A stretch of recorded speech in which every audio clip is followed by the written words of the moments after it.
It's easy to spot anti-Semitism when it's a bunch of crazy people with tiki torches screaming Jews will not replace us. Yes. What's trickier is tweets like Minnesota Congresswoman Ilhan Omar's recently deleted about how Israel has, quote, hypnotized the world to carry out, quote, evil. That is harder to spot as anti-Semitic, which makes it more dangerous, you think. How so? Does make it more dangerous because, as you said, when you see people marching with tiki torches or you hear the Pittsburgh killer writing on social media, all Jews must die, that's very obviously eliminationist.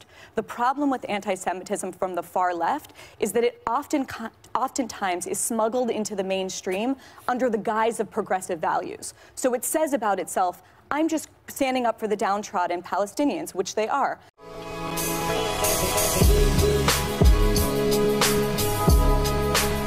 What's up, everybody? It's your boy Marcus here, back at it again with another video. And just like I'm back at it again with another video, Ilhan Omar is back at it again with the anti-Semitism. She recently claimed that, and again, I've told you guys this before, in America, we do not accept criticisms of Israel in any form, their policies, anything. Okay, no criticism of Israel is allowed. I mean, you're 100% confirmed anti-Semite then. You should go check out my most recent video about Ilhan Omar. The link is in the description below. And again, she claimed that pro-Israel advocates have an allegiance to a foreign country. Guys, stating facts about Israel, this is unacceptable in America, okay? You are not allowed to criticize them. You can't even state facts about them.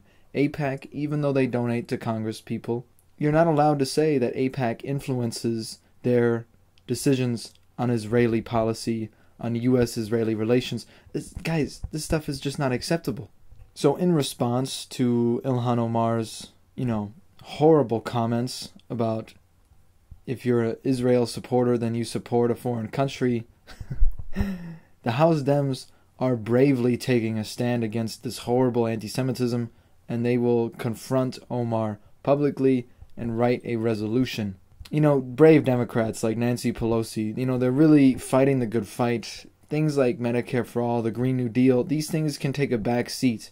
The most important issue is stopping people from criticizing Israel in every way. I mean, guys, clearly this is the most important issue. I want to give you guys a great example of one of these brave Democrats. Representative Juan Vargas, he recently tweeted this, quote, "It is disturbing that Rep. Omar continues to perpetuate hurtful anti-Semitic stereotypes that misrepresent our Jewish community. Additionally, questioning support for the U.S.-Israel relationship is unacceptable. Israel has and remains a stalwart ally of the United States because of our country's shared interests and values. I condemn her remarks and believe she should apologize for her offensive comments." I can't do it anymore, guys. I always try. I always think that I can hold this character the entire video, but it's just not possible. This is the reality of the establishment Democrat Party. Because people like Rep. Juan Vargas, he gets $5,000 from a pro-Israeli PAC. Now, that's not a PAC, but clearly there is an influence over him from political action committees that push this narrative here that the U.S.-Israel relationship, questioning any support for it, is unacceptable. I mean, that's extreme, isn't it? Isn't that an extreme thing to say? No matter what Israel does, questioning our support for them is unacceptable. And anybody who questions that is not just against Israel, but they're anti-Semitic. They hate Jewish people. They hate the idea of a Jewish state. It's actually crazy. This does not work like this for any other country in the world, man. Like, no one says that our relationship, our support for Poland is questioning that is going to be unacceptable. And that if you do criticize Poland's current government, which CNN does, which the establishment in Europe does, which America does often, because right now the Polish government is quite right-wing. They're Eurosceptic. They're pushing anti-abortion, anti-gay laws through the parliament. They're limiting the power of the judiciary. They are doing very many questionable things on how they appoint Supreme Court justices. But by questioning that, no one is making the argument that now you're anti-Polish, now you hate Polish people. It's actually crazy, guys. It really is crazy how Ilhan Omar made it clear from the beginning, I do not want to be anti-Semitic here at all. I am simply stating that the policies of Israel and the influence that the pro-Israel lobby has in American politics, that plays a role. But you know what, guys? People like Juan Vargas sort of prove our point.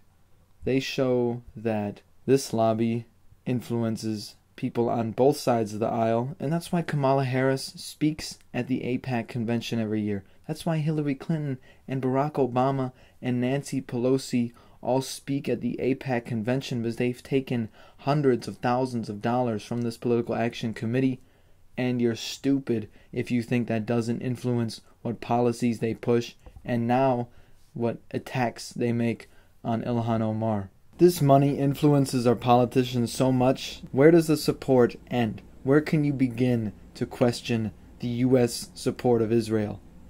I mean, it was just the other day that the UN stated that those Gaza protests by Palestinians about a year ago, that Israel probably committed war crimes. Okay, CNN reported here, the UN panel said, quote, it found reasonable grounds to believe that Israeli snipers shot at journalists, health workers, children, and persons with disabilities, knowing they were clearly recognizable as such, unquote. I mean, guys, oh my goodness. Guys, I can't do it. I mean, these people, you call this out, oh, you're an anti-Semite, bro. You're an anti-Semite. I mean, are you defending Hamas, man? Are you defending Hamas? Of course they had to shoot. That was a Hamas journalist. That was a Hamas health worker. Those were children. Those children could one day end up being in Hamas, bro. Okay? We need to shoot them.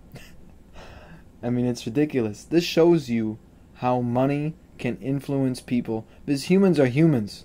Okay? If you give them money and these PACs help keep these congressmen and congresswomen in power, they owe it to them. It's like when you borrow money from the mob now has you in their sights, and when they come and say, hey buddy, you want to do us this favor? You're going to nod your head and you're going to say yes. But you know what, this isn't even comparable, because if these people just grew some balls and actually pushed for the policies that they believe and didn't just get on their knees to all these donators, to all these political action committees, it's different. It's not the same. Someone who is in ties with the mob fears for their life. This is all about ego, power, and wealth. Okay, that's also about security. This is just them wanting to remain in Congress for their whole life and remain career politicians. I want someone to name me one person in the mainstream media, right? On CNN or MSNBC or The View. I mean, you guys saw the video at the beginning of this video clip, which is Barry Weiss on The View saying, oh, it's anti-Semitic, and everyone on The View, half of them are Democrats. They just sit there and think it's a legitimate claim that Ilhan Omar is anti-Semitic. In conclusion, guys, Ilhan Omar has to fight. I really hope that she doesn't apologize for this, that she makes it clear, I am not anti-Semitic. I am simply disagreeing with the policies of Israel and pointing out that AIPAC and other pro-Israel PACs have a clear influence on American politicians by donating to their campaign. Guys, this is a fact. These are facts that if they do trigger people and people do say it's anti-Semitic, she just has to say no. And I think she's done a good job, but she needs more backing from AOC. AOC, in my opinion, has been a little soft on this. I understand what she's trying to do. She wants to not be too confrontational. She wants to keep the Green New Deal alive, but she has to back up her girl, Ilhan Omar, in this battle, who's just getting smeared. I mean, this is libel. You could take this to court in any other country but the U.S. So we just need to realize that this is when Democrats and people on the left have to be more like Republicans. I've never heard Trump apologize for a single thing in his career. Ilhan Omar, please, just for the love of God, don't apologize here. Double down, triple down, do whatever you need to do. Stand by your principles. That's just what I want. That's all I want in a politician, and I'm loving it right now because look how much you're making the establishment freak out. There hasn't been this woke of a politician on Israel in a long time, and she needs to keep it up and keep it up strong. Alright everyone, that's going to do it for today's video. If you enjoyed, make sure to hit that motherfucking like button, and if you're new, hit that subscriber button. Thanks for making it all the way to the end of the video, everyone, and I will see you in the next one.